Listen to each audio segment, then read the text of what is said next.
नमस्कार, स्वागत है आपका जेएमएच न्यूज़ चैनल में। और आज हम बात करने वाले हैं पुरानी पेंशन स्कीम को लेकर।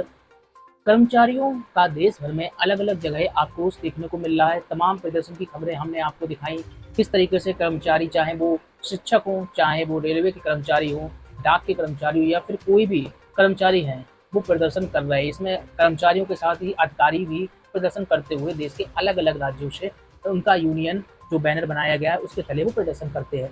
अब यहाँ पर सवाल आ जाता है कि आखिरकार कर्मचारियों को धरना प्रदर्शन करने पर विवश क्यों होना पड़ रहा है, चाहे वो रेलवे हो, चाहे विद्युत के कर्मचारी हो, चाहे किसी भी तरीके के कर्मचारी हो, जिनकी पुरानी पेंशन व्यवस्था बंद हो गई है और उनको एनपीएस में शामिल होने के लिए कहा गया।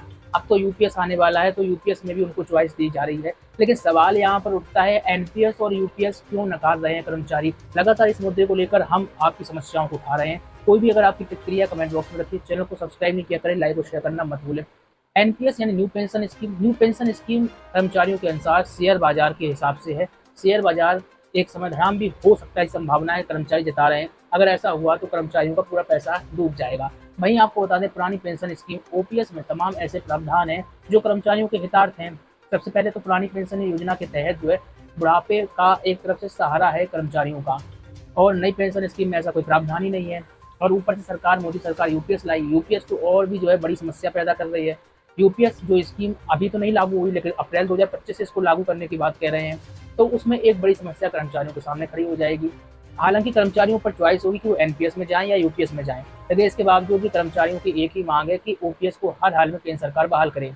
ओपीएस का मुद्दा इसलिए बड़ा मुद्दा हो गया है क्योंकि अभी तो जनपद स्तर पर आप लोगों को धरना प्रदर्शन खबरें हम लगातार दिखा रहे हैं, लेकिन दिल्ली में भी जो दिसंबर में प्रस्तावित है एक बड़े स्तर का धरना प्रदर्शन जो केंद्र की सरकार के खिलाफ होगा। हालांकि इससे पहले अगर सरकार ने कोई बड़ी घोषणा की तो हो सकता है धरना प्रदर्शन चल जाए, लेकिन संभावनाएं जताई जा रही हैं कि बड़े पैमाने पर दिल्ली में जो है धरना प्रदर्शन प्रस्तावित है, वो होकर रहेगा। फिलहाल आपको बता दें और भी क्या क्या फायदे हैं वो स्क्रीन पर हम दिखा रहे हैं।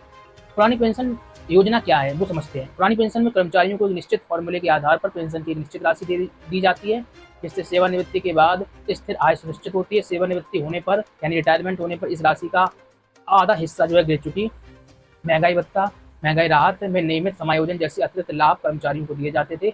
सरकार कर्मचारियों के वेतन से किसी भी कटौती के बिना पूरी पेंशन को कवर करती थी। तो इस तरीके से जो है लाभ ओपीएस के तहत मिलते थे। अब नई पेंशन स्कीम के तहत ऐसा कुछ भी नहीं हो रहा। तो जाहिर सी बात है, न्यू पेंशन स्कीम के तहत जब बुढ़ापे में पेंशन नहीं मिलेगी, 60 साल 62 साल के बाद जो है कर्मचारियों को पेंशन नहीं मिलेगी, एक मुश्त राशि दे दी जाएगी, तो न्यू पेंशन स्कीम का कोई भी मतलब नहीं है। इसीलिए कर्मचारियों की मांग हो रही है कि भाई पुरानी पेंशन स्कीम बहाल कर दे। और कई राज्य सरकारें भी ऐसी जिन्होंने अपने स्तर से पुरानी पेंशन व्यवस्था को बहाल किया। बंगाल सरकार ने पुरानी जो नई पेंशन स्कीम लाई है उसको एक्सेप्ट नहीं किया। देखिए, राज्य के ऊपर भी डिपेंड करता है। जहाँ जहाँ भाजपा शासित जो है राज्य सरकारें हैं, उन्होंने तो एक्सेप्ट कर लिया है। हालांकि राजस्थान जैसे राज्यों में जो पहले ही कांग्रेस थी, वहाँ पर उन्होंने एक्सेप्ट नहीं किया था। अभी भी वहाँ पर चल रहा है मामला। हिमाचल प्रदेश में जरूर थोड़ी दुख की खबर निकल कर आई कि यहाँ पर जो हिमाचल प्रदेश सरकार ने थोड़ी दिक्कतें आ रही हैं, क्योंकि जो पैसा होता है एक तरफ से, भले ही राज्य सरकारें कितना भी धन विभिन्न तरीके से अर्जित कर लें, लेकिन राज्य सरकारों का जो पूरा फंडिंग होती है वो केंद्र सरकार ही करती है, केंद्र ही बजट देती है। आप लोगों को मालूम होना चाहिए कि फरवरी के महीने में एक बजट पेश किया जाता है, उस बजट के जरिए राज्य सरकारों को भी पैसा मिलता है। तो एक बहुत बड़ा हिस्सा जो है राज्य सरकारों से केंद्र सरकार लेती है, और केंद्र सरकार पुनः जो है राज्य सरकारों को पैसा देने का काम करते हैं। तो ऐसे में केंद्र की मोदी सरकार पुरानी पेंशन व्यवस्था को बहाल कर देती है, नई पेंशन स्कीम को समाप्त कर देती है, तो कर्मचारियों के लिए गुड न्यूज होगी। बाकी आपकी प्रतिक्रिया क्या है कमेंट बॉक्स में रखिए। इसी के साथ ही ओपीएस जैसे मुद्दे हम लगातार उठा रहे हैं, और दिल्ली में जो भी प्रदर्शन होगा, जो भी खबर होगी, वो भी आपको चैनल पर दिखाई जाएगी। नमस्कार।